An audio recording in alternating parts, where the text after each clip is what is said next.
SW audio capture not registered.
Hello everyone, welcome to tonight's stream. My name is THF. I'm one of the co-creators of the Holmwood Foundation, and I'm joined by these two lovely people. Georgia, Rebecca, would you like to introduce yourselves today? Hello, my name is Georgia, and I am the other co-creator of the Holmwood Foundation.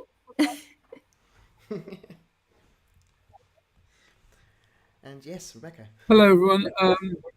I'm Rebecca Root, and I play Maddie and Mina in the Holmwood Foundation. Oh, thank you. Thank you so much for joining us tonight. It's been an absolute pleasure, and I must say, just before we even start, just everyone has so much love for Maddie, and yeah, we're actually currently doing a poll of our favourite characters in Holmwood, and Maddie is winning. She is soaring past most of the characters. Tom is second. It's very nice that both the trans characters are at the top, so that's exactly great. Trans power. Yeah, trans. It's all good. So that's where we are with that. But yeah, we are having some people saying hello, everyone in the chat, and hello to you. So yeah, we're going to get this started because it is a long episode, so we want to make sure everyone can listen to the episode and join the Q&A. So as per usual, what we do now is we let you watch the episode. We have a system on our stream, so then everyone can watch live. We'll go away, and Rebecca, I think, is going to listen to the episode as well, and then we're going to come back and we're going to talk to Rebecca a little bit about voice acting and about Maddie and Mina and anything else you'd like to talk about, really, Rebecca. And then that'll be it for today. Just going to double check so there's some chat coming through on our system. Everyone's saying hello. Chat, let us know if you can hear everyone, if there's any sound issues, and we can fix that as soon as possible as well. Yeah, I think everything is going good. No one has said we can't hear you, which is... That's good. That's a good start. A good sign. If there is, please do let us know as soon as possible, because it is always a joy with technology to know what will work and what won't work. So yeah, with that in mind, I'm going to put the episode on now. Thank you so much for joining us, and we will see you very, very soon. Thank you. Great.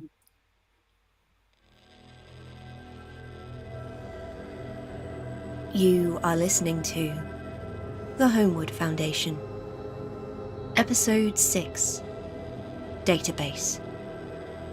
Content warning. This episode contains static, swearing, themes of possession/removal of bodily autonomy, and depictions of violence, including implied off-screen violence to an animal. Listener discretion is advised.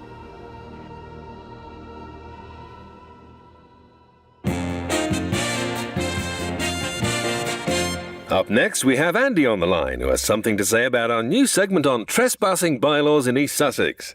Something I'm sure we all found riveting. Take it away, Andy. So I own a farm in Kent, right? I've been here for decades. I inherited it from my father. I'm going to pass it on to my kids when I die. Keeping it in the family, I see. Like it does any good. All I get is people trampling over my land, climbing fences, acting like they're above the law. Just this morning, I heard some cars speeding down the lane next to my fields, crashing into trees, blundering off the damn road. Did you go out and help? I'm sick of it. Kids driving over my property, tourists stomping around like they own the place. When will it end, Dave? I've got half a mind to start setting my dogs on them, I really do. I think that might be a little bit illegal, Andy. I'll tell you what's illegal, Dave. Invading my land, damaging my property, trampling all over my fields. It's my farm! If they get to do what they like, then so should I. These city types thinking the countryside just belongs to them. They deserve to learn how things are out here, Dave. Someone deserves to teach Thanks, them. Andy. I'm sure we all learned something new today. Up next, it's round 3 of our Big Bad Quizathon 2024. Get your thinking caps on, because this one's a doozy. Right after these ads.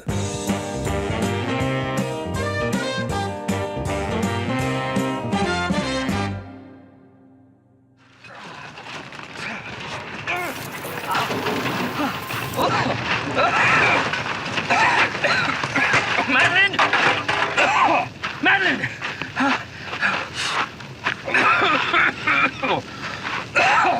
Fuck! Madeline! Over here. I've got you. Thanks. I'm all right.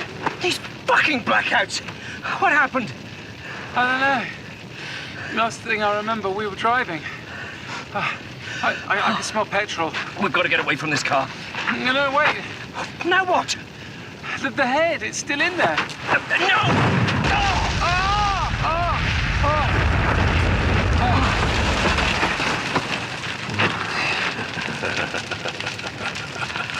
Is that... Do you think it's... That can't be. We tried everything, Madeline. Every fucking thing under the sun to destroy the rest of his body. We've been trying for decades. Did you really think a car crash would do it? I don't know. I hope... We can't just leave it there. Pass me that branch, over there. Why? I'm going to hook the head and get it out of the flames. What? No, absolutely not. That's fucking insane. Madeline, I swear, if you burn yourself, I will not... Come on, hold my arm. The head must have rolled when the car flipped. I could see it just behind the window I crawled through. If we do this together, I think I could just about reach. Fucking Christ. Okay, right, I've got you. Right. Careful! I am. Almost there. I've got it.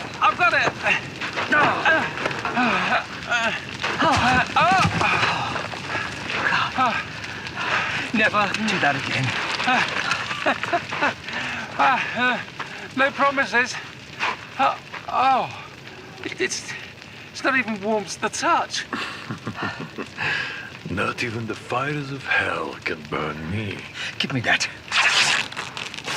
Come here, you animated fucking nightmare. You cannot What are you doing? silence me. See what I'm doing? I'm gagging it. You know, that sounds like the best idea you've had so far. Pass me Tom's bag. Can live in there for a while. Yeah, it's a bit tight. Even better. Oh, What is it? the recorder. I've got it. Looks like it's bloody broken, though. If you want to check it, yeah, you're my guest.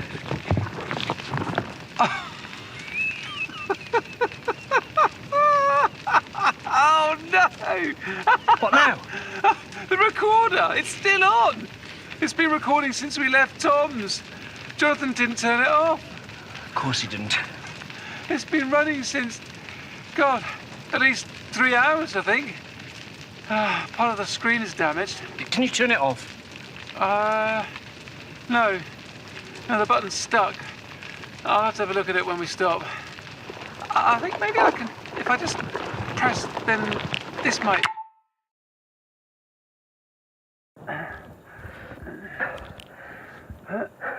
You know, we were lucky the car doors didn't hit us. Instead, they... Oh! What is it? Jeremy, help me. There's a woman here under the door. What? Where? Madeline, get away from her! What? What? That's her, the woman from the train. The Harkers must have hit her. You thought it would be enough to destroy me? I have lived for centuries. Stay back! I know what you are. You're one of Dracula's things. How dare you? No, we can't just leave her. Yes, we bloody well can. Free me! You won't get us. You won't hurt us. Come on, Madeline. But Jeremy! But nothing. She would do a part on the train. She will kill us if she gets out. I know, but... I'm sorry. Come on. God. You hurt? Oh, God, it's nothing. Fine. No, you're not. Come on, lean on me. You can barely walk yourself. Well, then we'll just support each other. Come on.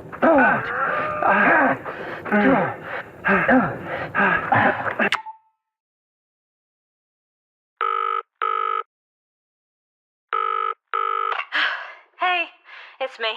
Jeez, you certainly know how to keep a guy on his toes. What took you so long? Engineering works, followed by a bus replacement service, followed by a 20-minute walk. For a second, I thought you'd been... Taken away by black vans? Well, yeah, actually. No black vans in sight. I've been thinking about that, actually. Has the Foundation ever used its extraction team to secure human targets? Not that I know of. Although I've not exactly been privy to much of the family biz since I was 11 years old. And even that wasn't a need-to-know basis. I'm still trying to wrap my head around it. I'm just lucky I threatened them with lawyers. Actually, I think it was lucky a photo of you got thrown all over the internet. Wait, really? One of your fans shared it. It went viral, Tom. Oh, I love my fans. Wait, are you searching for me online? I like to keep tabs. Clearly it was the right thing to do. You owe that young person a donation to their crowdfund. Noted. Take that, Mrs. Swift. What? Nothing. Probably wouldn't work a second time, of course. Or, you know, for anyone among us who isn't a massive celebrity. Yeah. What are you doing now? I'll get myself on the computer system, have a poke around. Maybe someone's left a document on the shared drive? Something about the head or whatever's going on with the rest of the limbs. Is that going to cause any issues? I mean, do they monitor your computer usage? Maybe. Honestly, there's not much they could do immediately. I'm all the way down in Surrey. If the Seward building wants to pick a fight, they'll have to drive all the way down here and get me. Henry, come home. What? This is too risky. I'm sorry I asked you to do it. Just drop all this, leave the lab, and come home. But I've barely even scratched the surface. I can't just go. You can. You really, really can. I've been running away from this shit for years. It's easy. Tom!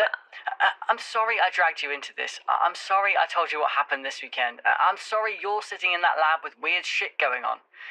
Jeremy and Maddie are probably meeting up with Arthur right now. They'll sort this all out.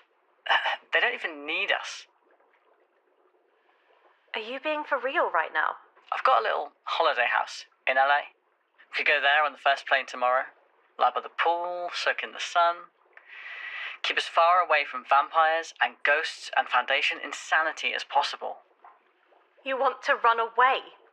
You want to leave your cousin to fend for himself? And what about me?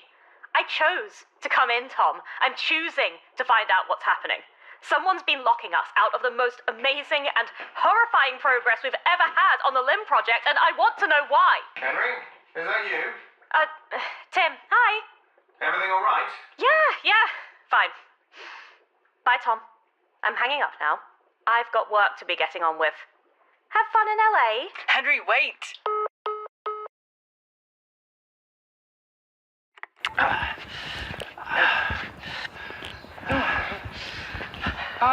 I think it's back on again.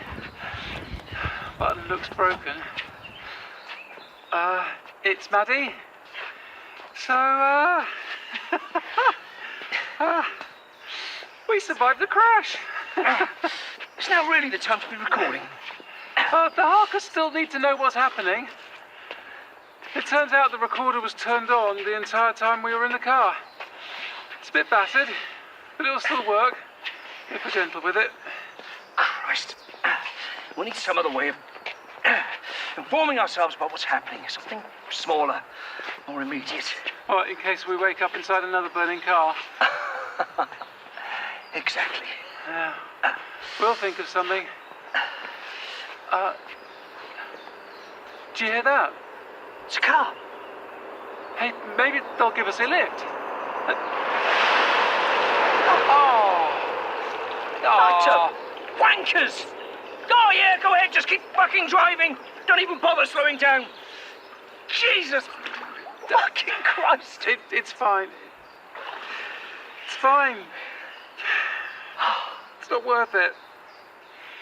Just might as well be one of those weeks. Where even are we? No, I'll check. Hold this. Well, school 1 to Thomas Van Helsing. The phone still works. The last sign I saw was for Braeburn, west of Dover. Just how long is it going to take us to walk? Or hobble, in our case. A day, I think. Fucking brilliant. Another hike from hell. Well, let's just try a few more miles, get away from the car, and we'll find a place to rest. Yeah. That sounds good to me.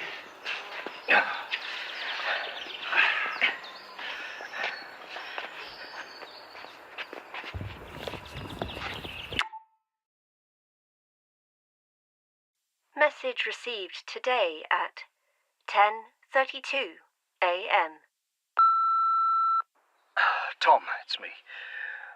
We're safe, or as safe as we can be, given the circumstances.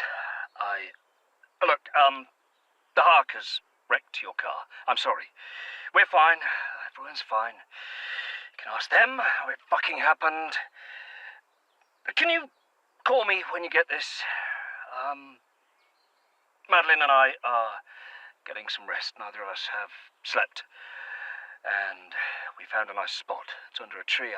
I can't believe I just said that. Fuck. Just please call. Tom? Hello? Tom? Hello, Mr. Larkin. My name is Magdalena Swift. I believe we've met before. I work for your father in the Seward building. Please, don't hang up. I know who you are. So, he's finally fucking decided to call me. Not exactly. This is the last number contacted by the phone we confiscated from Thomas Van Helsing this morning. Shit. Mr. Larkin, Jeremy, what exactly is going on there? I was going to ask you the same fucking thing. We've been tracking you for days, since the collapse of the Whitby building. As far as anyone knows, you took Dracula's skull from containment and ran off into the moors. You contacted us specifically asking for help, then ran again the moment we reached your location. That wasn't my decision. It wasn't? Are you saying you've been coerced? We know Madeline Townsend has been traveling with you. Coerced? By Madeline? I fail to see who else. Mr. Van Helsing? Someone we don't know? Mr. Larkin, I need to know exactly what's been going on so I can help you. You're not going to bloody believe me, but if I don't tell you now, you're only going to find out later. Please understand, I know how this sounds. I'm listening. We've been possessed by the ghosts of the Harkers, and yes, those Harkers, Jonathan and Mina. Now, I know how this sounds. I don't know how, and I don't know why, but it's been coming in waves since Whitby. They come and go, and they make their own fucking decisions, one of which was stealing the skull, and another was running from London. Now, I've been trying to get it back to you, but... I see. You don't believe me, do you? I told you you wouldn't believe me. I'm not saying that, Mr. Larkin. But you do realize what you've just told me? Yes, thank you so much. Look, just put my father on, please. I have had the worst fucking week of my life. I don't need to explain myself to his damn security officer. I'll contact your father as soon as I can. Right now, I need you to listen to me, okay? Oh, please, go right ahead. It's clear that something dreadful has happened to you. The shock of the containment breach at the Whitby building, seeing these creatures firsthand, you need assistance. But running across the countryside, hiding from us like we're the enemy, is not helping. I just told you, this wasn't my decision to make. It's the damn Harker's fault. And yet you decided to answer my call. It's clear you want our help. Just tell us where you are. We can come pick you up, contain the head, bring you both back to London. Just like that. Just like that. I can handle things from there. You said this has been the worst week of your life. Don't you want to come home? Get some help, some sleep. I know I would in your position. Jeremy? I need to think about this. What more is there to think about? This is how this situation can finally end. Isn't that what you want? Let me just think about this, please. Fine. Call me back on this number.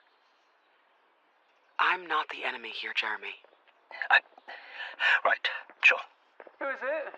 Is it Tom? Yeah, it's Tom.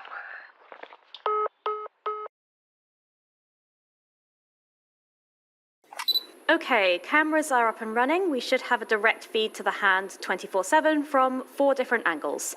Do you think that's enough? Probably not, knowing our luck with equipment lately, but it'll do for now. How's your hand? It's fine. It just stings occasionally. I sent tissue samples to the London building. Might need to go up for an evaluation in a few days, but they don't think there's any reason to be concerned. You sound concerned. The hand of a centuries-old vampire suddenly sprang to life and attacked me. I'm reserving the right to be a bit bloody concerned. Fair. Fair. What was that? Someone buzzed the front gate. Who? Oh. Do you know them? Yeah. That's my boyfriend. He knows where you work. We're hardly a secret organization, Tim. I'll sort it out. Just give me a second. Don't call security. Fine. I'll go and take a little walk outside, shall I? Calm my nerves and helpfully not notice someone pressing our buzzer over and over. Thanks. Okay. I'm here. You can stop pressing that now. Henry, you're okay. Of course I'm okay. What the hell are you doing here? I'm worried about you. Yes, you made that quite clear. I can look after myself. I know. I'm sorry. What are you even doing out there? I thought this place terrified you. It does. It scares the shit out of me. That's why I'm here. I wanted to show you I'm willing to be scared shitless to make sure you're okay. That's actually very sweet. So, can I come in? My supervisor's still in the building. So? I'm a Van Helsing. I'm allowed to be here. And technically, I've only been barred from one of the Holmwood Foundation buildings. Well, probably 2 now, I suppose. What happens if I say no? I keep standing at this door, pressing this buzzer, and staring into that camera up there with big puppy dog eyes until you let me in anyway. Okay, fine. Just be quiet, okay? And give me a minute, I'll make sure there's nobody else unexpected in the building today.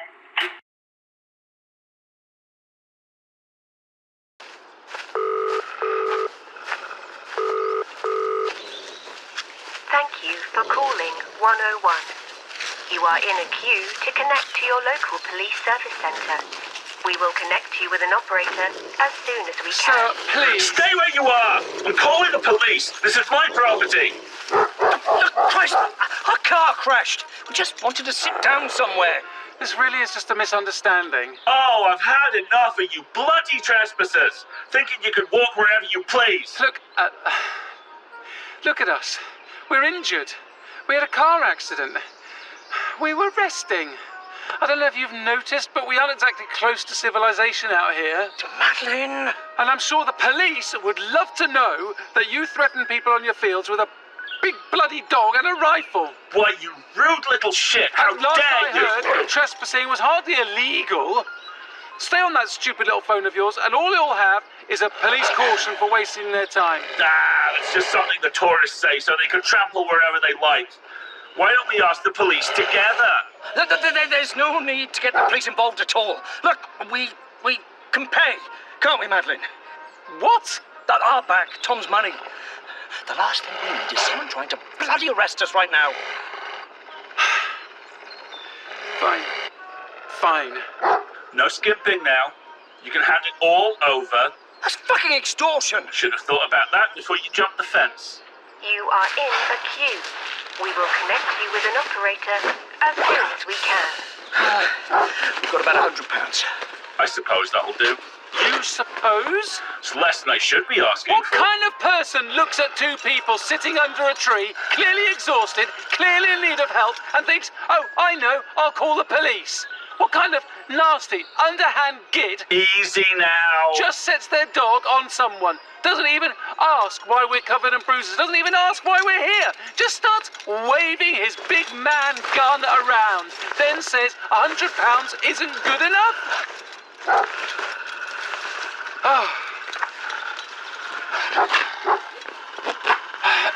Just give him the money, Jeremy. Here. We're leaving. Right. Well, off you pop then. Road's over in that direction. Yeah, and don't spend it all at once, will you? Madeline, come on.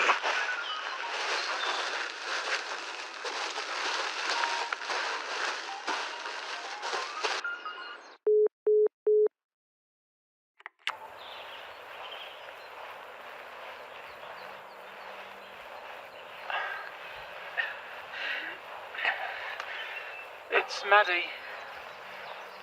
We're back on the road after maybe 2 hours. Managed to get in trouble with a farmer for sleeping on his land. Jeremy gave him the money from Tom. It's all I could think to do. Well, at least he didn't actually call the police.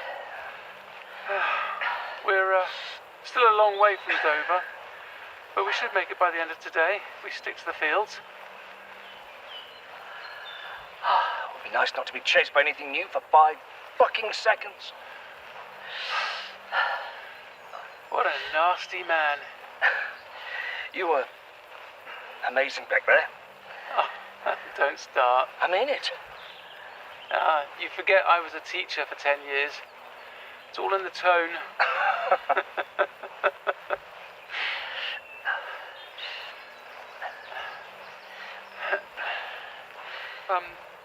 Jeremy, I need to tell you something. Can we stop for a moment? What is it? Earlier, when we were in the car, I didn't tell you the whole truth about when you switched with Jonathan. What are you talking about? I think I was worried you might run away, or you wouldn't believe me, and now I suppose I'm still pissed off at you for lying to me back in Yorkshire.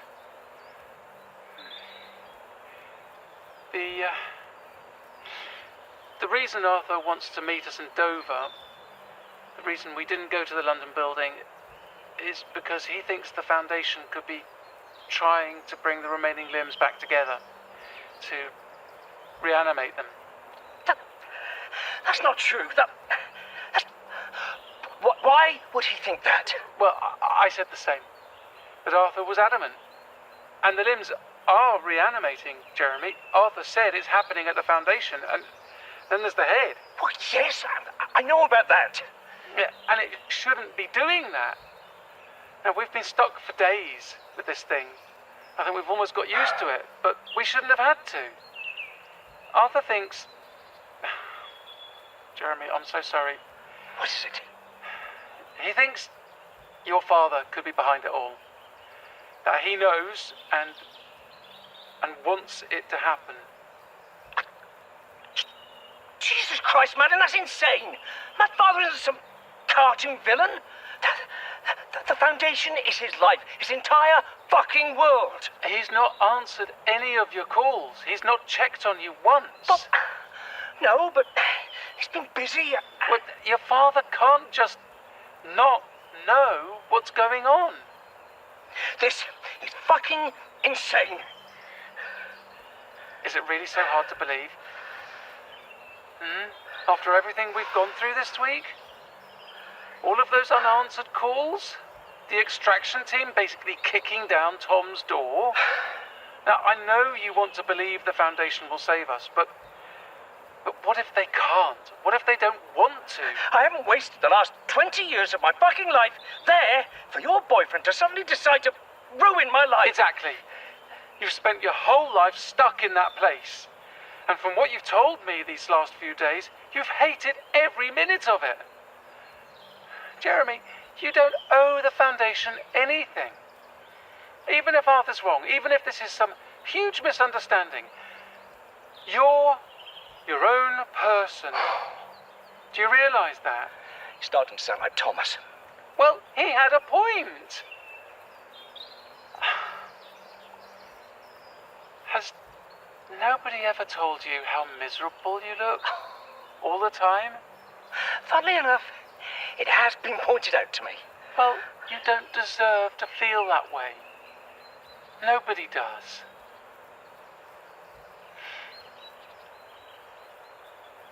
Tom told me you used to like poetry.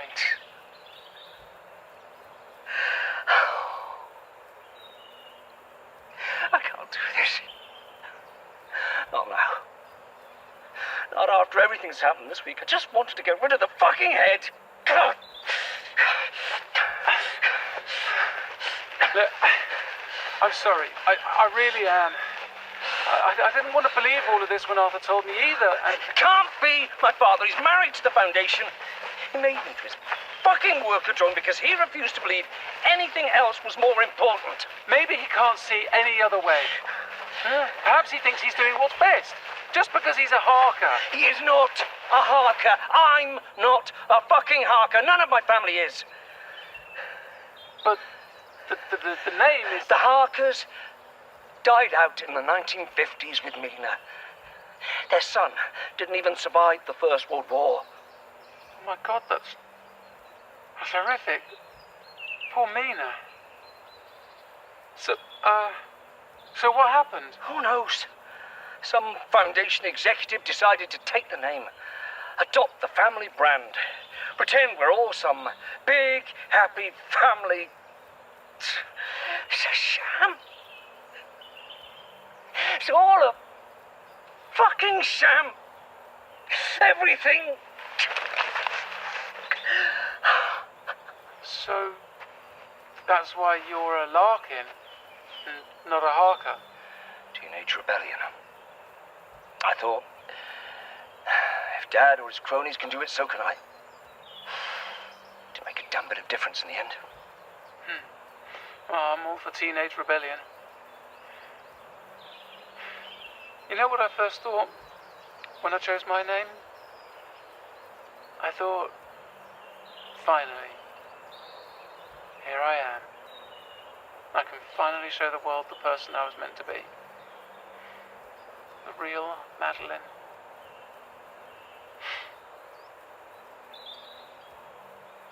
It's Larkin as in Philip Larkin, the poet, right? Of course, it was only later a boyfriend told me what a sullen bastard Philip Larkin supposedly was. So fitting, really.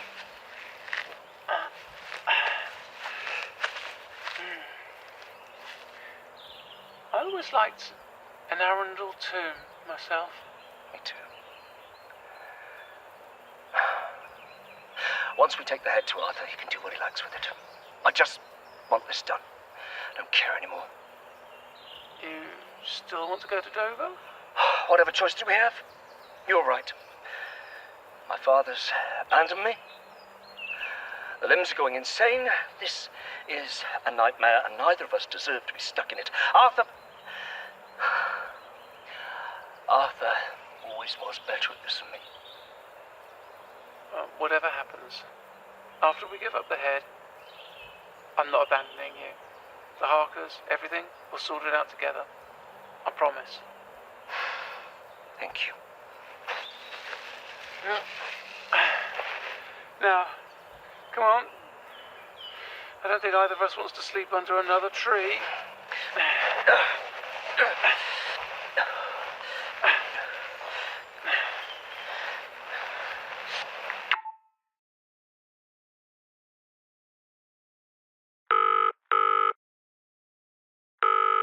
Hello? Hey, mate. It's me again. Tom! I got your message. Sorry about earlier. The Foundation were monitoring me. I mean, staring me down across a table and monitoring. Couldn't let you give anything away. Shit. Don't worry. I'm out now. And I didn't tell them anything. How do we know they're not still listening? You're not... Because listen to that. The sound of sweet freedom. Or rather, the sound of a car park. How are you both? You mentioned wrecking my car. Oh, fuck, Tom. I will make it up to you. Look, I love that car. Truly. But I'm worried about you idiot. And Madeline, for that matter. We're fine. Hello, Tom. What's happening now? We're almost at Dover. Had to go the rest of the way on foot. Had a delightful encounter with a farmer. Thanks for the supplies, Tom. Oh, I think I might need to sit down for a second, Jeremy. My head's spinning. Are you right? Yeah, fine. I just need a moment. Come back to me in a second. I will. I'm just glad you're both okay. Frankly, it's a damn miracle. The recorder was running the entire time after we left yours. We listened to everything. I don't know what the hell's going on with the head, but I want it out of my sight as soon as humanly fucking possible. I'm guessing it had something to do with the car being wrecked. And the sister. She followed us. Jesus. I tried to fill in Henry about the situation. She offered to take a look at the Foundation systems, see what she can find out about all this. Henry? My girlfriend. She works for your lot. Tom, we can't keep getting other people involved in this. Do you have any idea how much danger we're already in? Considering you can't remember half of what happens to you on a daily basis, I'd say I had more of an idea than you do. Still don't like it. She insisted. She's nice like that. I'm... mainly calling for distraction, actually. I'm trying to patch things up, but she's not very pleased with me right now. How terrible for you. I'll call if we find anything. Please. Right. Look after yourselves. Both of you. Get to Dover in one piece, please. We will. I promise. Good. Good. See you around, mate. You too. Miss Swift. Mr. Larkin, have you had time to consider my offer? No, not yet. I need more time. I can make all this go away, Jeremy. I just need you to trust me. To trust us. Look, I'll call you, okay? Just let me think.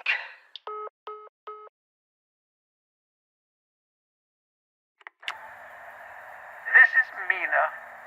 I awoke just now in a panic, finding myself on the edge of what seems to be a small country road. I take it from my numerous cuts and bruises that we escaped Thomas's car with minimal injury, although I gather from the absence of said automobile that the car did not.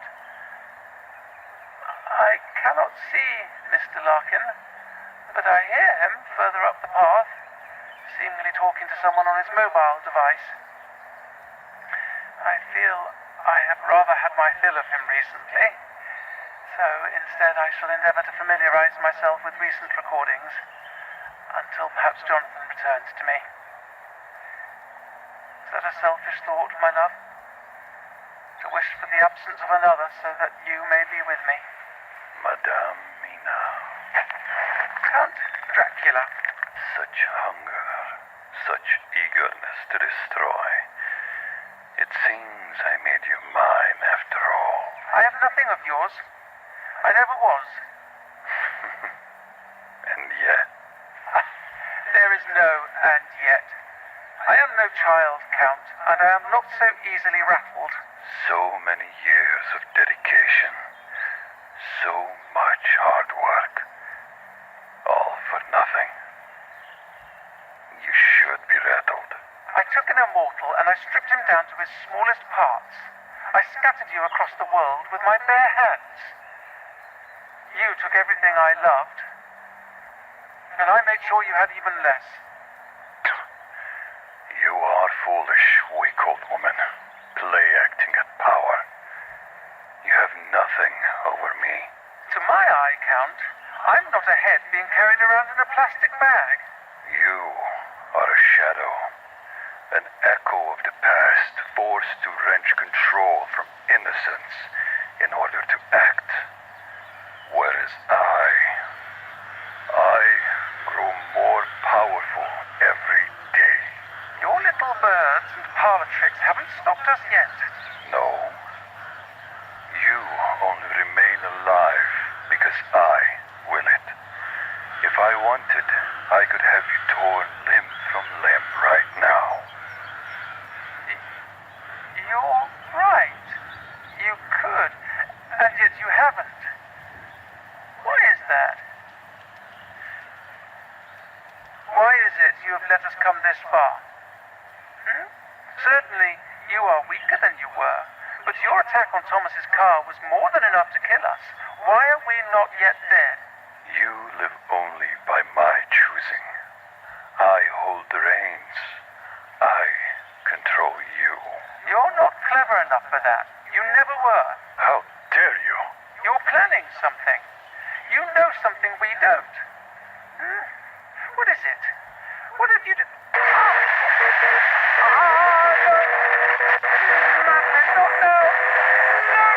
Stay down. Please, I have to work.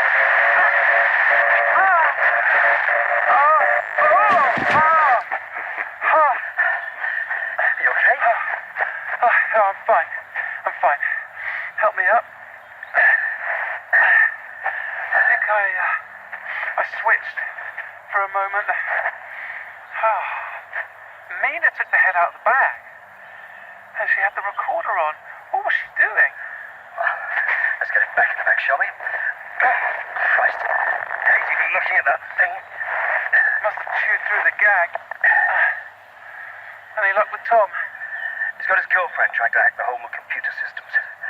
God only knows why. But that's good. We have more people on our side. I told you he wanted to help us. I suppose. Come on. Can't be far now, even at our horrendously slow pace. Are you okay? I'm fine. I just... Thank you for earlier. For putting up with all this insanity. You're welcome. Now, come on.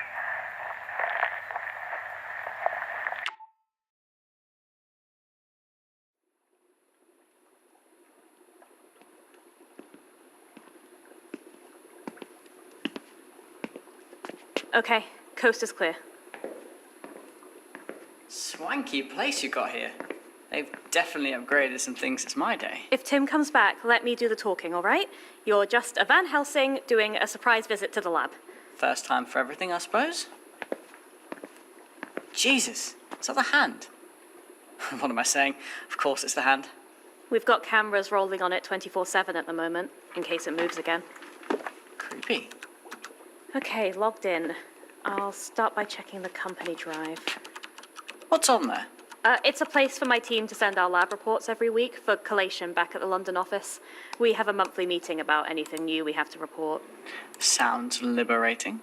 It's exactly as boring as it sounds. But if there's anything weird going on, with limbs being recalled, there'll be some trace of it on there.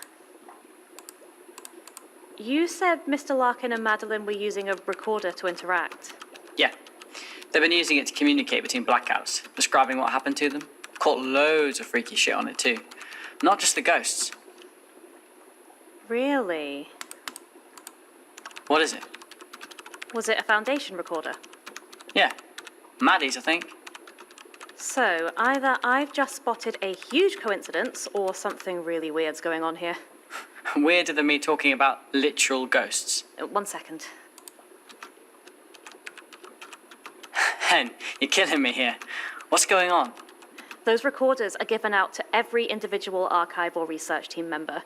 When Mr. Jones started, he updated all the old analog recorders to a hybrid model. Longer lasting battery, better microphones, lighter to carry. Henry, get to the point. They all came with a safe save feature.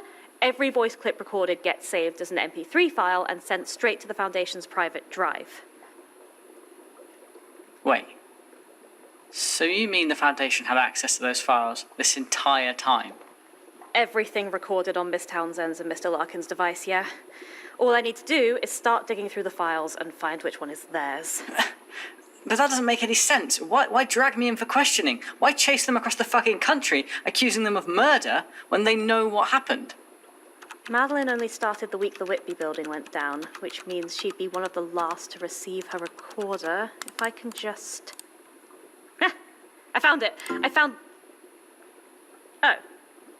What? What is it? I can't access the files. The whole drive's been put behind a passcode. Is that usual? Management can do it sometimes for the important stuff, but we're usually told about it. Maybe this means someone's actually started paying attention? But then why kidnap me? Why lock me up and interrogate me? Let's see if I can get inside. It's not letting me... Shit! What was that? Oh, it's the power in here. It's been broken for ages. Oh, come on, don't do this. Not now. Henry? It's not me. It's typing by itself. I'm not doing anything. Stop him. Stop him. Stop him. It just let me in. The computer let me in. Did you hear that voice? Yeah, I heard it. Oh, I don't believe it. What's wrong? Everything from the last few weeks, the report we sent to Mr. Harker, recordings and videos, even the stuff from the Amsterdam dig, it's gone. What? Here, look. I can see from the log. This is where the files used to be, but they've been removed or hidden or something. I can't find them at all on the system. And it's not just our report, but everyone else's too. The London building, Texas, Exeter. Is there some way of getting them back? Not without executive security privileges. Someone high up in the company did this. This is insane. What are we supposed to do? London won't acknowledge us. They basically kidnapped you this morning. Are we just nothing to them? Maybe you were right. We need to get out of this. No. I was stupid and cowardly, and you were right. Until about 2 seconds ago, I was still ready to run, but now this? We might be Jeremy and Maddie's only lifeline right now. What do we do? Just march up to London and demand Mr. Harker tell us what's going on? Hope he doesn't vanish us away in black vans? You being a Van Helsing can only work so many times. This is getting scary, Tom. And you weren't being a coward. You were being sensible. This is too much. Not for you. Me? Yeah, I'm a nervous wreck, but you're amazing. And I'm not going to be the one to pull you away from a fight. We're staying and... You know, I think I've got an idea. Body cam's on. I want all of this recorded. Car's been wrecked. Looks like it veered off the road, traveled down a verge, and collided with a tree. License plates match what we have on record for Mr. Van Helsing. Nobody inside, Mum. No, there wouldn't be. We also found this, attached to one of the doors. Orange fabric. Could be a coincidence? Right now, I don't think we have the luxury of treating anything as a coincidence. For the benefit of the recording, we have reason to believe asset number 6 may also be nearby. There's a possibility she may be working with Mr. Larkin and Ms. Townsend. Working with a vampire? Working or following, it's all the same. She appeared on the train to London. She appeared at the Van Helsing's flat. She's been everywhere the head has been. As if chasing the thralls wasn't bad enough. Orders, Mum? This road, where does it lead? According to the map, we're near the White Downs. If they were following the A20, they would have hit Folkestone in about 3 hours by foot. I want this area cordoned off. Everyone else back to the trucks. If they're traveling on foot, we can catch them.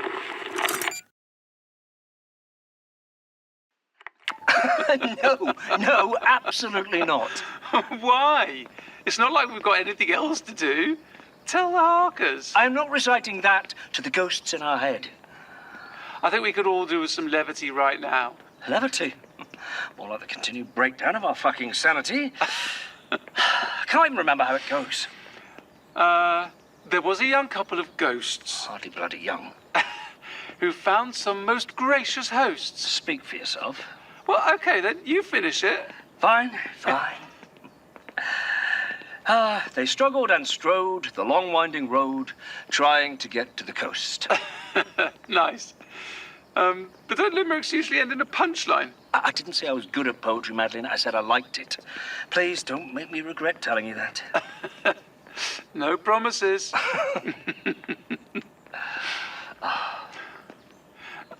Jeremy. Sorry, can I just have a minute?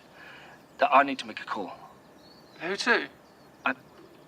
I need a word with Tom. In private. Private?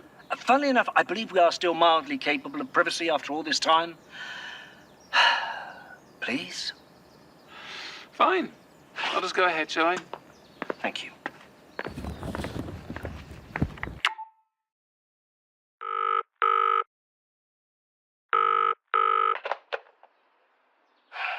It's Jeremy. Mr. Larkin, have you finally had time to consider my offer? I want to know what'll happen when we get back to London. I want to guarantee that I won't be treated like some kind of insane person. That you'll take our concerns seriously. You'll treat us well. Of course. We'll question Ms. Townsend, work out what she had to gain from all this. Well, that sounds perfect. Wait. What? Jeremy, it doesn't take a genius to see what's happening here. You're distressed and unwell. She's taken advantage of what is clearly some kind of mental breakdown, convinced you of an outlandish ghost story. Mr. Jones is compromised. He can't see it either, but she's the reason you've not come to us. Am I right? That's not... She's the only thing that's made this week bearable. You're not alone in this, Jeremy. You don't have to rely on whatever it is she's told you. We can help. Do you know what? I have spent my life being told what to do, how to think, having other people decide how I'm supposed to see the world. But this time, I get to decide. Fuck you, Miss Swift, and fuck my father's company. I quit. Hi, this is Henry. I'm unable to answer my phone right now as I'm probably in the lab doing ghoulish things to test tubes. Or, paperwork. But please leave me a message and I'll call you back. Henry, your boyfriend is an idiot. A first grade absolute idiot. I'm back in the flat. Don't worry. I'm okay. Slipped in through the back entrance. Nobody spotted me. I was thinking about what you said about someone high up in the company needing access to those computer files. And then it hit me. Because Dad left all this stuff to me when he died, right? And it's just been sitting here in my spare room. All his old records and posters and stuff. We used his autographed baseball bat to menace Dracula, and it didn't even occur to me. Dad and Uncle Jonathan weren't exactly on the best of terms, especially after my accident at the Whitby building. Basically, Dad told him if he ever made me interact with Foundation stuff again, he'd punch his lights out. But I know they kept in touch. I mean, Uncle Johnny was married to his sister for years, and Dad worried about Jeremy. Anyway, sorry, I'm rambling. What I'm trying to say is, they still called each other. Mainly, Uncle Jonathan called Dad to berate him about his latest vampire movie. But they still called. Dad had his number. Shucks. His address book. All his numbers, all his celebrity contacts, plus dear old Uncle Johnny's landline. I'm going right to the source, Henry. I'm going to fix this. I'm calling Jeremy's dad. Shit! Stay, boy, stay! Hello, this is 999. What's your emergency? I just shot some sort of monster on my property. That's it, boy. Don't let it move. Sorry, sir. What was that? Didn't you hear me? I said I've just shot a monster. Fuck! It's still breathing. It does not breathe. What the fuck? Do not antagonize it further. Your bullets will be of little use if it chooses to strike. Where the hell did you come from? Through the trees. You did not hear me coming. Sir, did you say you've been attacked by something? Get the hell off my property! I've got enough to deal with without more of you trespassers. Some kind of monster! I am injured. Hello? Defenseless. I seek only to remain here in the shade. That creature and I should not be your concern. Sir? Is that thing yours? He and I are of the same stock. What the hell is that supposed to mean? Sir, I think you're breaking up. He is what I might have become long ago, had I not been granted a bittersweet mercy. What? How are you talking? I'm putting you through to animal welfare, sir. Please hold. It's not an animal! How it almost looks human, like some kind of... It is a troll. A what? Thank you for calling Animal Service. Look, lady, I don't know who the hell you think you are, but if you don't leave my property right this second, there will be consequences. No. In the queue. You should leave me in peace. I may be weakened, but I am hungry. I am attempting to extend you mercy. Mercy? Are you threatening me? I have dragged myself across continents and countries that no longer exist. I am weak and I am seething. Yes, I am threatening you. Right. I have had it up to here with you lot. Get off my land! Please note that your Pity. call is This day important has to been us. too long. Someone will be here to assist you shortly.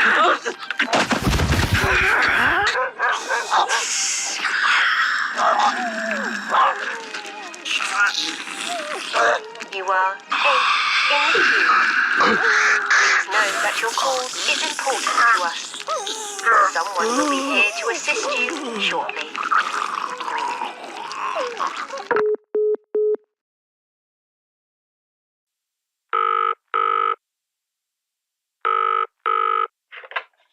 Who is this? What do you want? Hey, Uncle Johnny. It's Thomas Van Helsing. Remember me? Thomas? What the hell are you...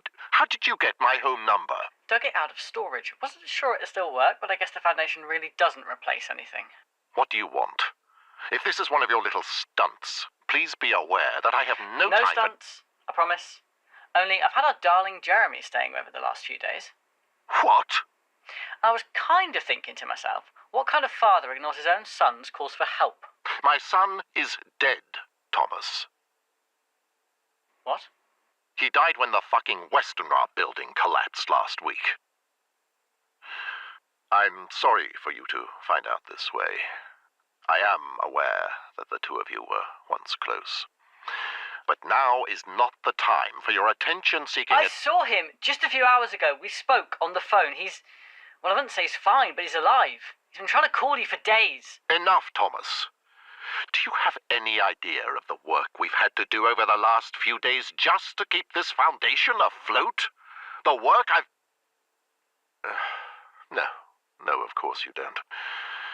You're a member of the public now, aren't you? Have you seen his body? Have you seen anything? Goodbye, Thomas. Wait, please. You lost one of your assets, the scary one that got me and Jeremy in the collapse, right? And 6 thralls. You've been tracking them across the country, but they've spread further than you thought, all the way to London. How do you know that? Because Jeremy was at my flat. He's being chased by them. He's desperate for your help, but he can't get through to you. I'm not joking. I'm not high. This isn't some sick publicity stunt. I promise. My son died. He was working in the Western Ra building, and he died, along with 6 others. We have the documentation to prove it. Documents? From where? Oh, shit. I have people in every sector of the Foundation, keeping me informed I was picked up by your people last night, driven to the London building in a black van, and interrogated. Were you informed about that? We don't interrogate people, Thomas. We're a scientific charity. Jeremy thought you weren't getting in touch because you were angry with him, but it wasn't that, was it? You didn't even know he was calling. I'll take a wild stab in the dark and assume Arthur Jones hasn't told you a thing about the location of Dracula's head, either. Has he? How the hell did you know about Mr. Jones? How in God's name do you know about the head? I think we need to have a little chat, Mr. Harker. You have been listening to The Holmwood Foundation, written and produced by Theo Trethui and Georgia Cook. In this episode, Madeline Townsend and Mina Harker were voiced by Rebecca Root. Jeremy Larkin and Jonathan Harker were voiced by Sean Carlson. Thomas Van Helsing was voiced by Basil White. Henry Martin was voiced by Michelle Kelly. Magdalena Swift was voiced by Candice McAfee. Dr. Lake was voiced by David Alt. Dracula was voiced by Attila Puskas. Arthur Jones was voiced by Samuel Clemens. The Farmer was voiced by Alistair Stewart. DJ Dave was voiced by Kareem Kronfli. The Sister was voiced by Jackie Kalista. The Thralls were voiced by Becky Wright. Security Officer was voiced by Dan Tyree. Jonathan Harker III was voiced by Andrew Biss. Computer Voice was voiced by Peter Wicks. Phone Voice was voiced by Georgia Cook. 101 Operator was voiced by Theo Trethui. The episode was directed by Samuel Clemens. Script editing by Catherine Armitage. Sound design and engineering by Benji Clifford. The theme music was composed and produced by Duncan Muggleton, and the episode art was produced by Georgia Cook. The Holmwood Foundation podcast is licensed under Creative Commons Attribution 4.0 International License. To view a copy of this license, visit creativecommons.org/licenses/by/4.0.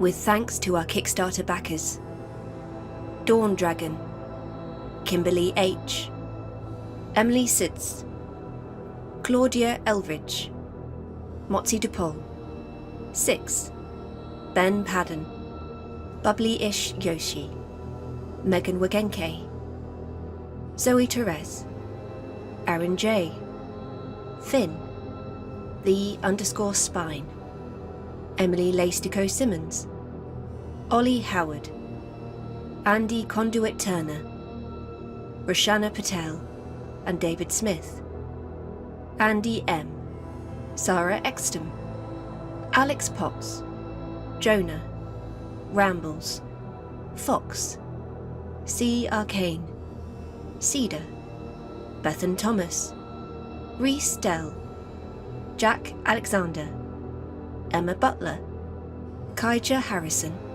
Kay Roman, Astrid C.U., Ebola Conundrum, Mark Nixon, Catherine Wheeler, Chris Halliday, Noah Dell, Mark Wright, Megan McCauley, Theodore Powers, Sci-Fi Kimmy, Starlit Artworks, Nyara, Jess P., William, Brambledown Designs, Fastened Ambrose, Barrett Peregrine, Ibrithir was here, Neem, introverted cosplayer, Zealous Christian 24, Rach, Helen Greetham, Caitlin McIntosh, Lindsay R., without whom this episode could not have been made.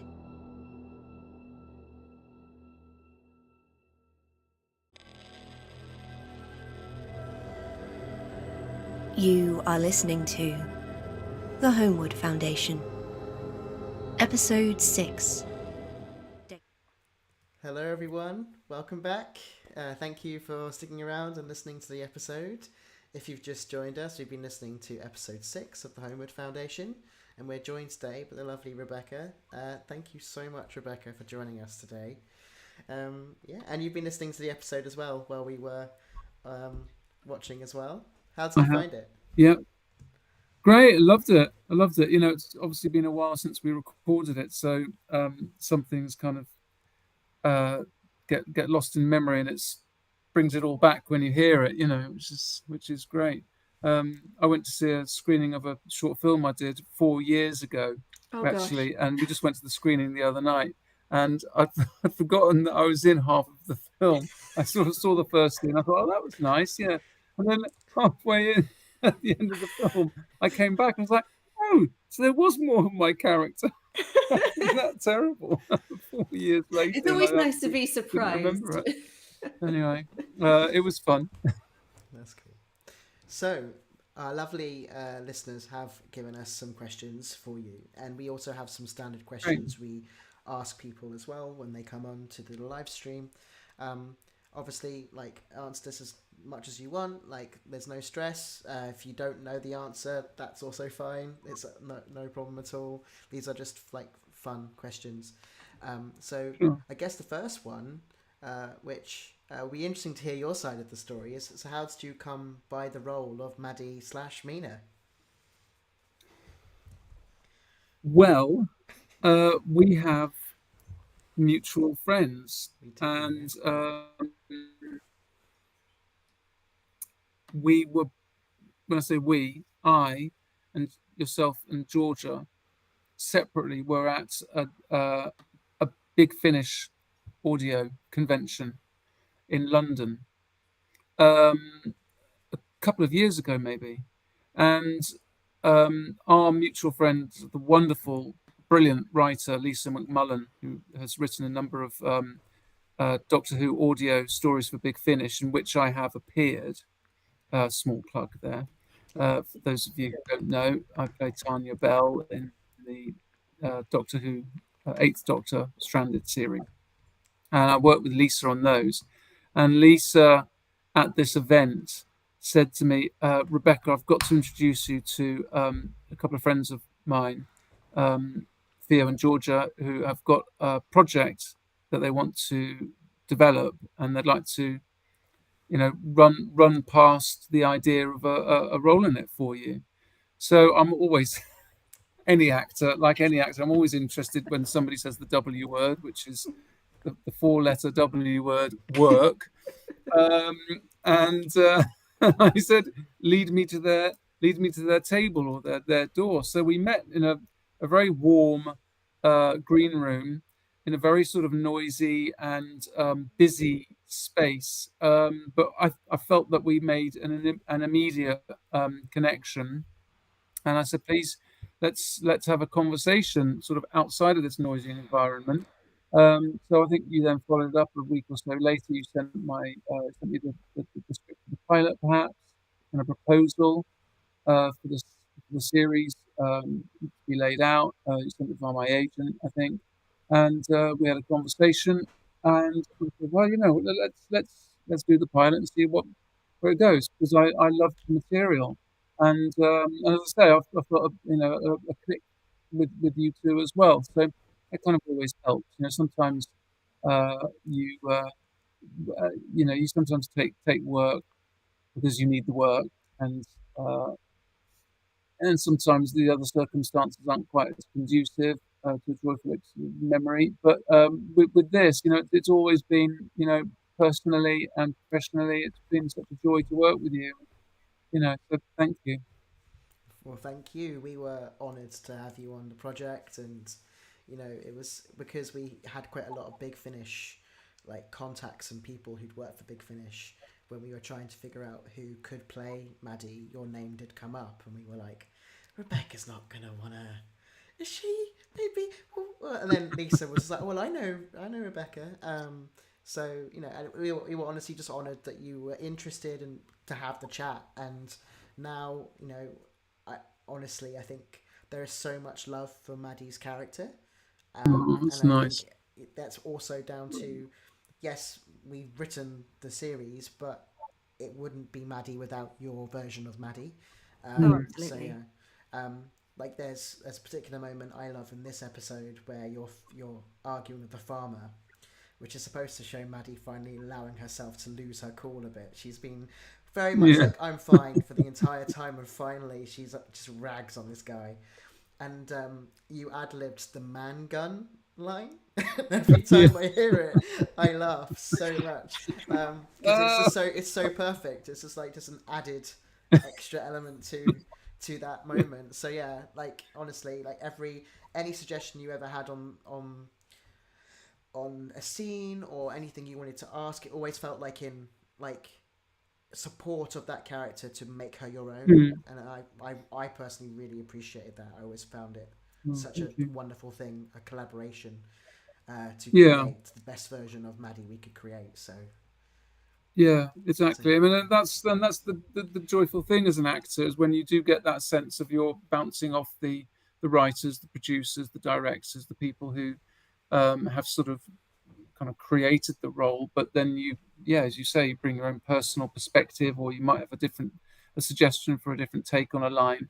And it's always such a joy when you're given permission to have a go. And those attempts, ad libs, alternatives, and never always guaranteed to get in. But it's always nice when somebody says, "Look, let's try it," and then we can, see if we can get it in and see if it works in the final edit. And if it doesn't, then whatever. But we can try it as a choice, and that's fun, Absolutely.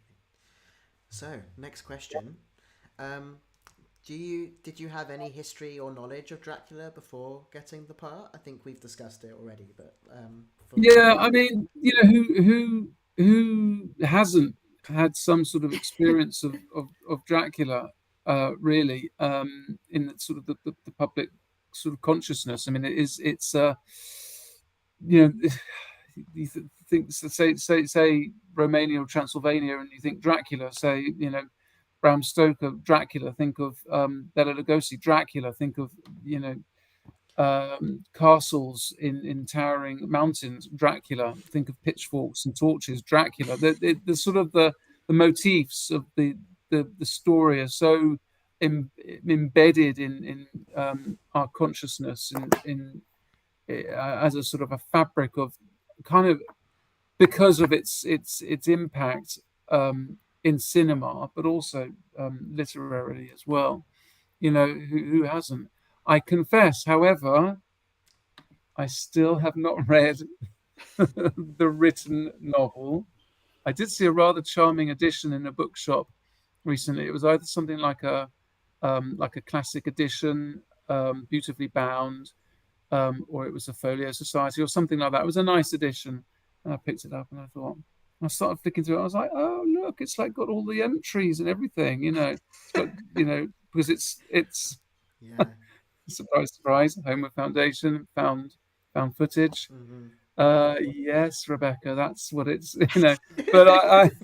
but then it's just like that. I also, I sound terribly dim, I'm aware, but the print was just so small, because it was like one of these kind of classic, I don't know, a facsimile edition or something, and my eyesight being what it is, I just thought, I could just feel that's going to be a pain to read that book. So I'm going to wait until I get one that's maybe a sort of a dumbed down edition with pictures in it or something like that, and maybe I'll read that then. There are some editions. Yeah, but I always loved the movies, and for me, really growing up in the 70s and 80s when kind of TV at 1 o'clock, when typically TV sort of shut down at midnight or something. So, but on a Saturday night, the movies might stay on late, and you'd be watching a 1930s black and white horror double bill until 2 a.m. and you'd be sort of soaking up these movies that were, even in the 80s, incredibly dated. But I loved them, all the sort of the Frankensteins and the Bela Lugosi Draculas and everything. But and of course Christopher Lee, that handsome, dashing, gorgeous Christopher Lee. Difficult to say who's the greatest, but yeah, no, I love the movies, I really do. Very cool. So one of the questions we have is around acting and voice acting. What advice would you give to people looking to get into that? Well, it's the first person to have a no. Yeah. I mean, the thing is, listen, if I always say, you don't choose acting chooses you, and in fact, you never choose a vocation. You are vocated upon, if you like. I don't know if that's correct English or not, but you don't choose your vocation. Your vocation just is revealed to you if you're lucky. And in many respects, I always feel lucky that I've had a sense of vocation to be an actor. In the same way that somebody might feel the sense of vocation to be a priest or a vet or God help them, a politician or something. But if you are bestowed with the vocation of wanting to be an actor or simply being an actor, then I'm never going to say to somebody, don't do that.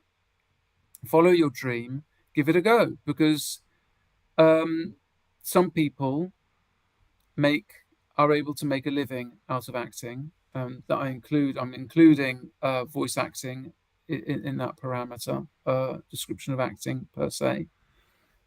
But it's an incredibly frustrating career. It's a great job when you get a job, but as a career, it can be very depressing, very frustrating, and you need to be incredibly thick-skinned and enormously resilient. And I think I've got a fairly thick skin. I think I'm fairly resilient, but even I have had downturns in my career where I haven't worked for months and months and months and months, and you begin to sort of feel like, wow, who did I piss off? What went wrong? And you sort of, it's difficult not to take it personally. And then you get another job, and all of that is forgotten because hey, you're back on stage or in front of a camera, and you're able to pay your rent again. And it's a really challenging career. I mean, having said all of that, if you do have the vocation, follow your dream, go for gold. Nobody ever, trying never did anybody any harm. Having a go never did anybody any harm. Not sure if that helps. Not sure that's what people want to hear. No, it's always good to, I think, like everyone that we've asked that question to, the voice actors in our group have kind of said very similar things. Very much the same thing. Yeah. Especially in the current climate of acting, it's for any creative freelance career. Yeah, I mean, the thing is as well that we've now got AI coming in. Yes, yeah. And that's taken a lot of basic sort of bread and butter voice work away from actors who previously would have done sort of announcements in railway stations, airports, supermarkets, on the end of the phone in Holmwood Foundation. Thank you for calling the Holmwood Foundation. You're in a queue, blah, blah, blah. Those voices would previously, up until fairly recently, be recorded by an actor, somebody who's got blood and bones and skin, that kind of thing. And now sadly, those messages are going to be recorded by AI. So the sort of the bread and butter work for a lot of voice artists is just evaporating before our very eyes or ears. Yeah, we're seeing it across quite a few sectors, but as we've Yeah. mentioned before, we've never used AI in Holmwood and never will. Well, yeah. I mean, you've got George's wonderful My many robotic voices. the answer machine Yeah. voice. And, Very thank good. you for calling. The Holmwood, I mean, I think she does it brilliantly. Like you're one there for 101 in this episode. Great. Yeah, I have been many a call center. In episode 3, I am also the poor unfortunate soul who reaches Tom and Jeremy while Maddie's asleep. So You are in every call center in the I am Holmwood every call Fantasy center, universe. and Georgia's every robot. But yeah, it's all good. So, speaking of Holmwood, what has been your favourite moment so far in the series? So up to where we've reached the end of episode 6, so before the gang got ticked over. I mean, just listening to this episode tonight, actually, I was reminded what fun I had ticking off Dracula. Mina ticking off Dracula. You've got to give it to Mina. She doesn't pull her punches. She does not. She's the sort of lady that would say, "Young man, don't you know to whom you are speaking?" That sort of thing. How dare you take that tone of voice with me, young man? I mean, I just love her when she gives somebody a dressing down. And then, of course, Maddie, Maddie's kind of having a go at the farmer. But then we see the other side of her where she's just that wonderful, gorgeous scene with Jeremy about the poetry and everything. And it's just gorgeous. She's they're both of them are gorgeous characters. And so, so they've got such nuances and kind of, the ebb and flow of the character, the energies. You've written them really beautifully. So thank you. Oh, thank you. Speaking of Maddie and Mina, one of the questions we had was, what differences do you apply in your voice when switching between Maddie and Mina? Yeah, this is from our chat, from our Discord. Well, Maddie is understandably much closer to me, Rebecca Root, than Mina. For one, Maddie's trans, a sort of a woman born in the late 20th century, and living here we are in the first quarter of the 21st century in southern England, and my voice reflects all of those things. And of course, Mina, from a different time, from a different culture, and not trans, and so vocally, I try to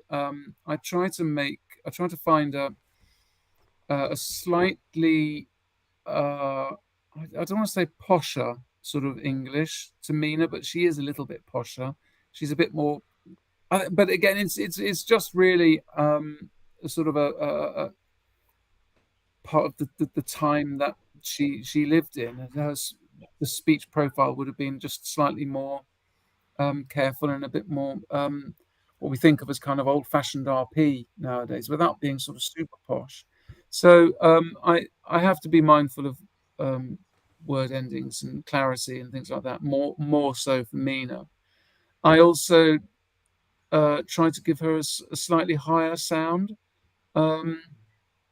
just to sort of shift the tones slightly, so she's got a slightly higher pitched voice. Obviously, she's inhabiting the body of Maddie, so her vocal apparatus is the same as Maddie's, but because of her vocal poise and her kind of emotional thrust, she has a different sort of a different energy to her voice, I think. So that's sort of what I try to play, and I've really enjoyed that challenge as an actor. I mean, it's a real challenge, and hugely enjoyable to try and get yourself around that, you know. Yeah, thank you. Yeah, that was really interesting to hear actually, because it's something that we've considered as writers, as like, you know, Maddie being a trans woman, and then Mina not being a trans woman in a trans woman's body. Like how do they interact? And obviously we make sure, like, from the gate, Maddie is very open about this, and Mina's very fine with it. And I think that's something I'm so glad that, even though it's not really necessarily touched on again, but in terms of plot, it feels really nice that even as we get to the end of season 1, it's still very relevant to their story, and I really love that personally. I was going to say, speaking of Mina, if you need help, do ask. But can you think of, like, if you have any favorite characters from the original Dracula series apart from Mina, if you remember any of them? Don't. No, it's all right. Don't worry. It's one of the questions we had, but it's okay. So we will fill you in. So we have Mina, we have Jonathan, obviously. We also have her best friend, who is Lucy Westenra, who's the woman who's named after the Whitby building that gets destroyed in our first episode. And then she has her 3 suitors. So Arthur Holmwood, who ends up making the Holmwood Foundation. Quincy Morris, who is a cowboy who's come from America, who's just friends with these suitors as well. And then the man who runs the asylum, which is where, next to the building that Dracula actually owns when he moves to London, is a guy called Jack Seward. So yeah, they all play a very important part in the history of Dracula, and hopefully, you know, as we approach season 2, you might recognise those names again. Right, great. Yeah, so very cool. And then obviously there's Professor Van Helsing as well, who is just, I mean, he's like so well known from the movies, but it's really interesting because the book actually has Mina as more of the central role who works things out, but the movies make it more Van Helsing. So it's been quite nice to be able to make Mina. Yeah, I'm sorry, you know, to, you know, all male people listening, but you know, that's the patriarchy. Yeah. Of course, of course it's going to go to Van Helsing. Of course. You know. Okay, so question then, hopefully you can answer. I think you'll probably enjoy this one. Who's more fun to play, Maddie or Mina? Probably Mina, because she's just further removed from Rebecca Root. You know, she's, as I said earlier, you know, she's from a different period, different time period. She's not trans. She's from a different social strata. She has a different energy. And P.S. she's a ghost. So you know, it's she kind of overall presents more of the sort of the challenge, the reach, if you like, as an actor. I'm not saying that Maddie is easy to play, because she's not, no part should ever be sort of easy to play. And if you're playing parts that are easy to play, then either you're not a very good actor, or the part is not very good. But I do enjoy that sort of the distance between Rebecca and Mina, you know. And I love it when we find Mina in an unexpected modern environment that she's not quite familiar with, and you know, what does this button do here? And you know, we had this discussion. I was going to say on set, but you know, in recording, you know, how much of the modern world would she have been familiar with? Motor cars, Bakelite telephones, perhaps. You know, sort of things that, you know, certainly electricity and telephones and so forth. But you know, modern the modern world being what it is. Her sort of delight and astonishment at the world that we live in is always wonderful to play and to toy with, God, as writers, we loved giving Mina modern things to do. We I have a loved feeling my clock is going to tick any minute now.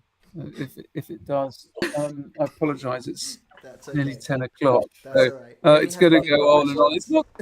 That's fine. It's not a terribly loud clock, but you just might hear it dinging. It's just that little thing on the. That's okay. Over there. So, in contrast, then, which character is more fun to play against, Jeremy or Jonathan? Can you hear it? You see, it should almost be midnight, really, shouldn't it? A full atmosphere. Can you hear it? Just very slightly, just about. Right. Okay, it's gone now. So who do I? Who's more fun to play against? Jeremy has to. Yeah. I think Jeremy. I mean, he's what a troubled soul. Really. I mean, your heart goes out to him, and in the same way, if you ever have a disagreement with somebody in a shop, for example, or somebody cuts you up and on the street or something, or driving, the charitable parts inside me sort of wants to acknowledge that person's probably having a really crappy day and they're taking it out on the world. The uncharitable side of me, of course, F's and blinds and gives as many middle fingers as I can muster to them. But the charitable part of me sort of wants to empathise with their shitty life and why they're sort of taking it out on the world. And the same goes for Jeremy. Poor man.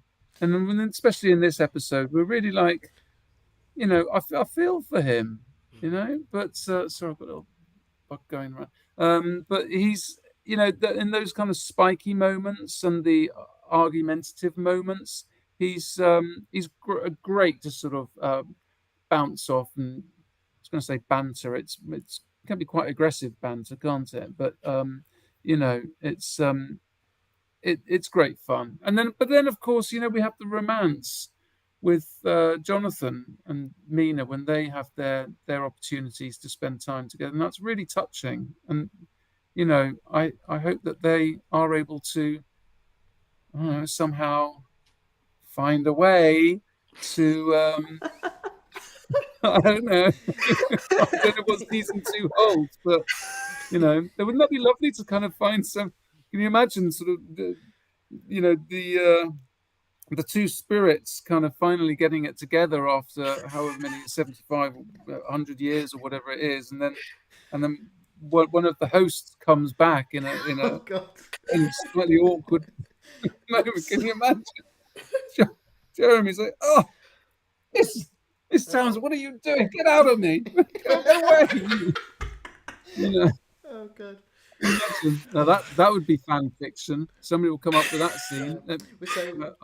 So people have written fan fiction. We have promised we will not read it until the series is way over, because that's not our place. But for legal reasons, also we can't read fan fiction. It's it's one of those murky areas. But interesting to see what happens. Who knows? You heard it here first. Right, okay. It's very impressive. You got fan fiction already. It's for a new show. You're already getting fan fiction. Yeah, that's very cool. It is very cool. Okay, almost there. Did you have a favourite scene or line to record that you remember from recording? We did record quite a while ago, so. Yeah, we did. No,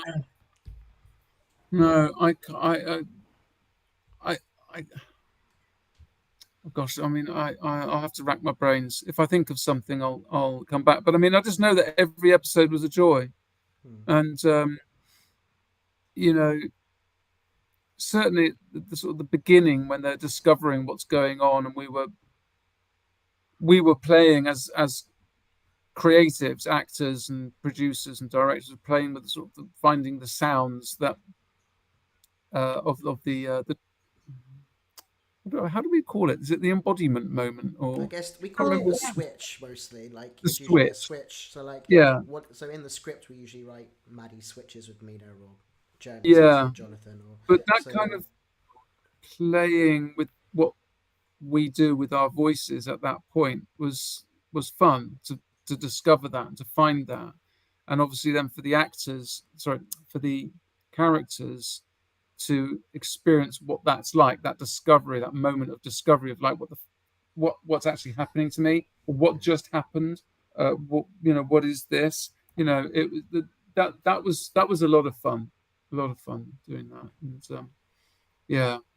And but I always love arguments. I think arguments are always such fun to record and act, because it's like who doesn't like a good Barney, really? And no, really, I'm not very good at confrontations in life. So those people that cut me up and give me a hard time in a shop, whatever, when I have a scene like an argument in a play or something, I can really kind of release that energy and let it all out.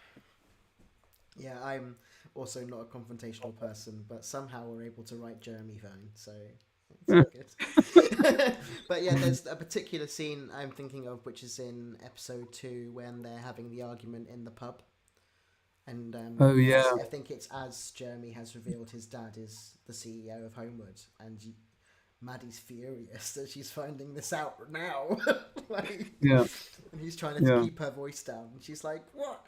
So it's very funny.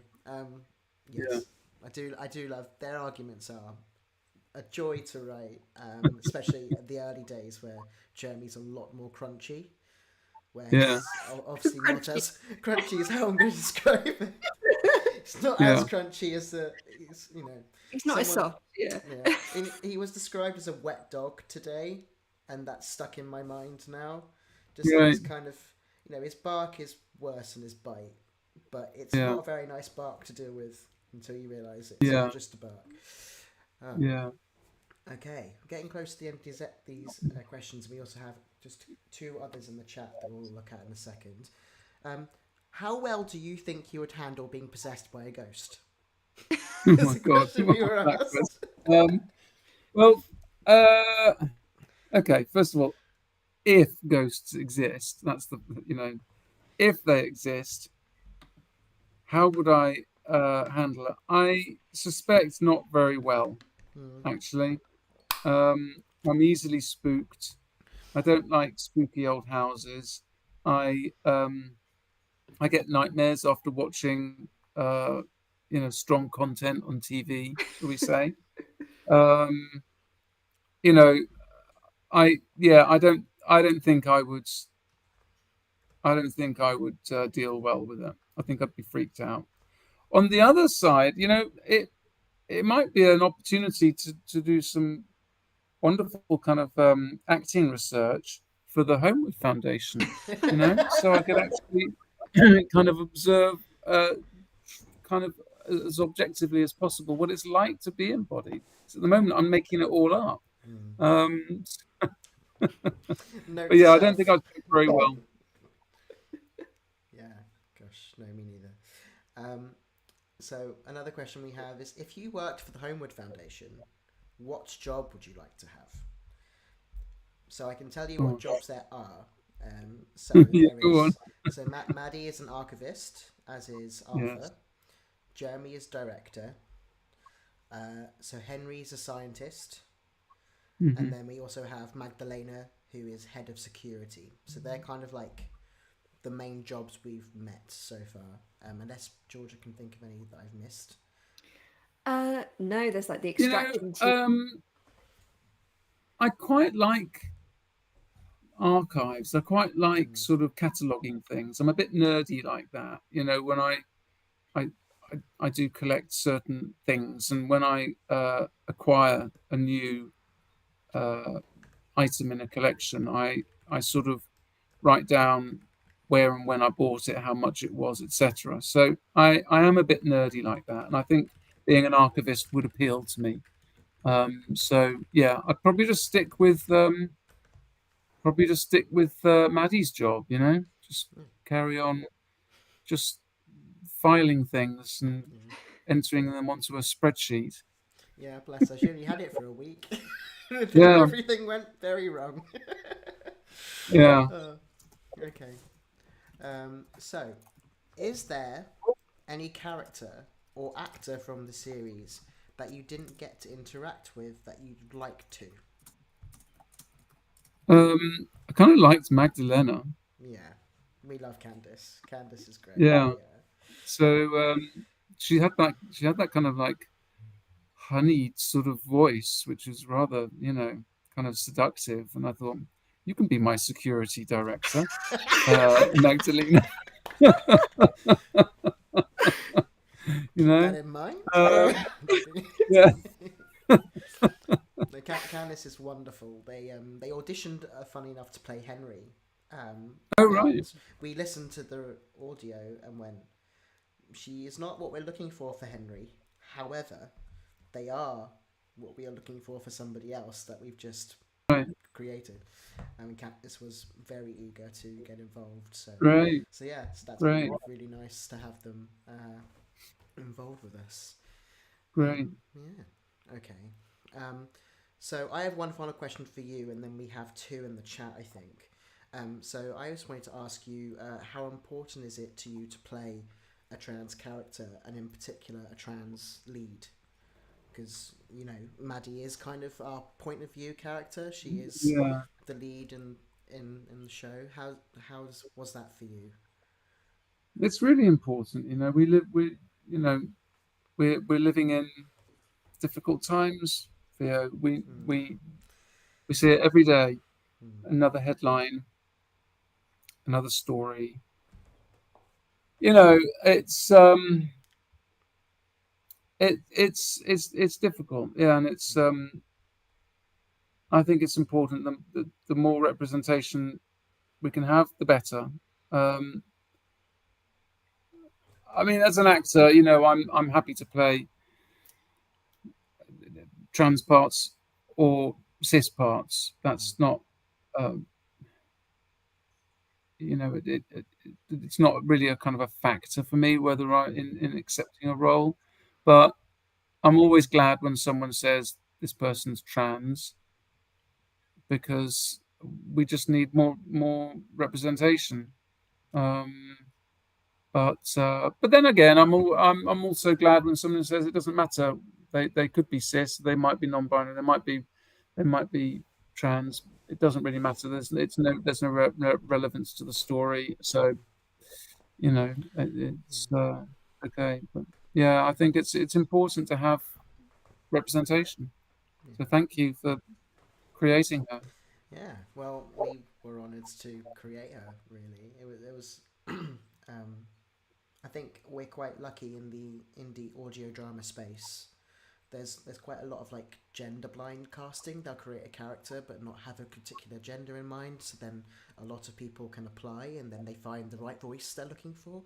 And I think that's really quite an empowering move forward, particularly within voice acting as well. So yeah, and it's such a queer friendly space, and we've had such lovely responses to Maddie because she is the lead. We're very, very happy. And also, as a trans writer, it's nice to put my own experiences. So obviously we've got Tom representing the trans man. Not that I am anything really like Tom, but also it's nice to be able to, play with the different types of, experiences we all have. Because every trans person I know has a different experience of being trans. And we had sensitivity readers obviously come in as well to double check that we were, even though I am a trans man, I don't have the same experience as a trans woman. So we were very careful to make sure that we were doing the right thing for the community as well. Mm. So yeah, very, very important to me. So thank you again for answering that question. Mm, thank you. Thank you. And thank you okay. to the listeners as well. Yes. You know, for their support, and you know, I think it's important to acknowledge the people who supported the funding of the show on the Kickstarter, and the people who listen to this to the show and download it or stream it, whatever people do, however they access the show. You know, I think it's important to acknowledge that the audience is as important as the production. You know, Oh, absolutely. we're all in it together. Absolutely. Okay, so we have two. No, maybe it's just one question that I can see. I think it was the one question in chat. If anyone one. has any more questions, they are welcome to put them in. I've put a call out, but I think we're good on that front. So last question then is, how do you meet the energy demand in an audio only scene compared to on camera or on stage? The energy. It's always it's always funny when you're reading an audio script, because there'll be the stage direction will say something like puffing or panting or running or something like that, or there'll be this enigmatic word effort, which sort of is, I mean, nobody really knows what effort means, but it's something that kind of happens with the body, and there's a bit of sound that just might escape from your mouth in the picking up of something. I don't know. I can't really act effort without a line to go with it, but it's kind of difficult. And our wonderful director, Sam, is that right? Yes. Yeah. Sorry, Sam. You know, we'll always say, Rebecca, could we just have a bit more effort on that line? Could we do, Rebecca, remember that you're running at this point. Rebecca, remember that you just picked up a massive box or something like that. You're closing a car door. You know, these sort of things. Carrying a heavy backpack, all of that, you forget, because it's literally you're just standing in front of a microphone.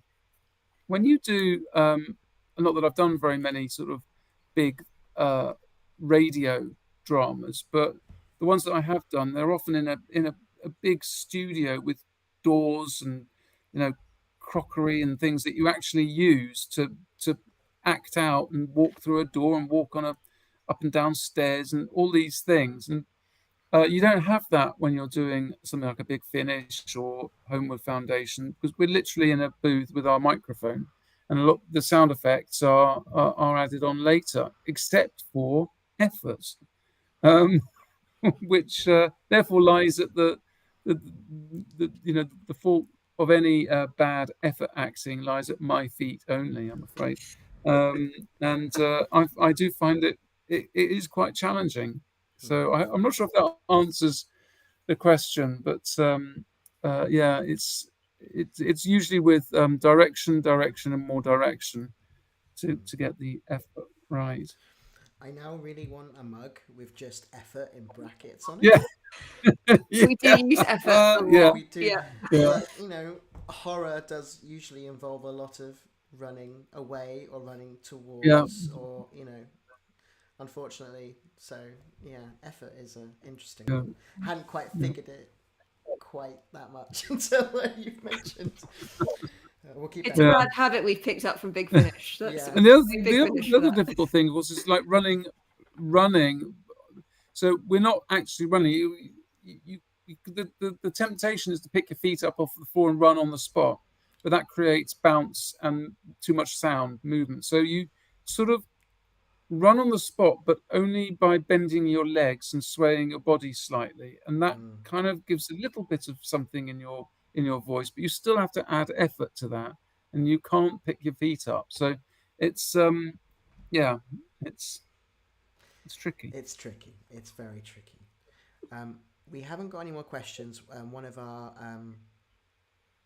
one of our team just said, can't think of any questions, but just wanted to say thank you all for doing this. So I think it's a really nice way of us ending. Thank you. So yeah, before we go, just to give a little reminder for next week. So Tuesday is our episode 7 finale, which I think we have basically locked. I think we're just waiting on Sam to give the go ahead for Benji's most recent edit. So it will be done. So Monday, our Patreons and our Kickstarter backers will get the episode for everyone else. And then Tuesday, it'll be released to everybody. And then the plan is Wednesday, we're going to finalise definite times because we're still rediscussing that. But Wednesday night, we're going to do the listen along for episode 7. So very much like today, and try and get as much cast as we can get to join us. So if Rebecca is free, she's more than welcome to. But if you're not free, that's also fine. But we think there's a few people who've already said they'd love to join. And then we'll do a Q&A at the end and kind of like a season 1 wrap-up, I guess, and discuss potential plans for our season 2 Kickstarter, which we're hoping to release nearer the end of the year, or worst case scenario, the beginning of next year, but it should be very soon. Just got to get everything finished. Tie it into Christmas. And then people can give Holmwood Foundation Kickstarter presents, can't they? You know, and I think actually Christmas Should have is been not a a great time to crowdfund because everyone's squirreling their money away to pay for presents. It's before Christmas, just before, just like maybe like February, I think usually. But we're still talking about the best time to release, and as always, our backers and patrons will probably hear about our plans first. So if you're new and you've been watching and you're like, oh, I'd like to join, there is a Discord server you can join where the community discuss theories of what happens next and are very active and very excitable. I think there's a few of you in here. So thank you again for joining us. And yeah, I'm just trying to think if there's anything else we should say before we go.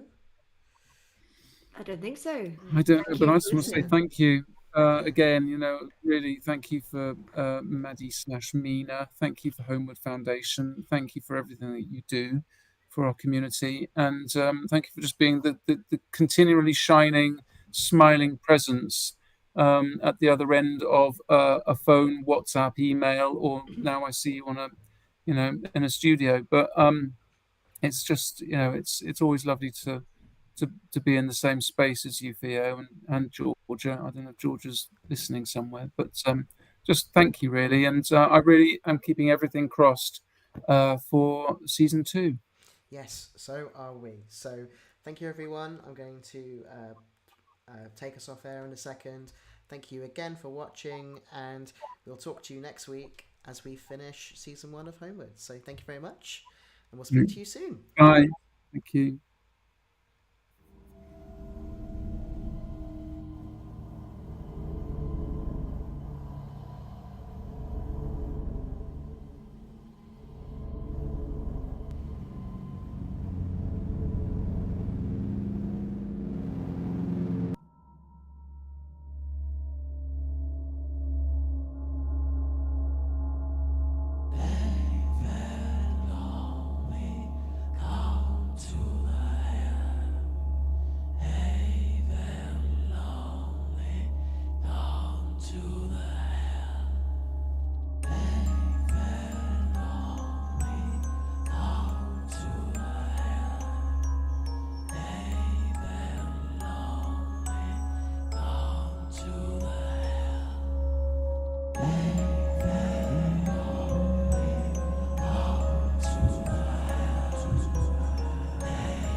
To